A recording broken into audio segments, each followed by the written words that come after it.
ഒറ്റപ്പാലം ചുനങ്ങാട് വാണി വിലാസിനിയിൽ കെട്ടിട നിർമ്മാണ തൊഴിലാളികൾക്കു നേരെ യുവാവിന്റെ പെട്രോൾ ബോംബേറ്. വാണി വിലാസിനിയിൽ വീട് നിർമ്മാണത്തിനെത്തിയ തൊഴിലാളികൾക്ക് നേരെയാണ് അയൽവാസിയായ യുവാവിന്റെ അതിക്രമം.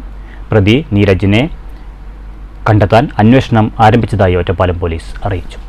പുലർച്ചെ 2:30-യോടെയാണ് കെട്ടിട നിർമ്മാണ തൊഴിലാളികളായ കോഴിക്കോട് സ്വദേശി പ്രിയേഷ്, വിഷ്ണു എന്നിവർക്ക് നേരെ തൊട്ടടുത്ത വീട്ടിൽ താമസിക്കുന്ന നീരജ് പെട്രോൾ ബോംബെറിഞ്ഞത്. നിർമ്മാണം നടന്നുകൊണ്ടിരിക്കുന്ന വീട്ടിൽ ഇവർ ഉൾപ്പെടെ 6 പേർ കിടന്നുറങ്ങുകയായിരുന്നു.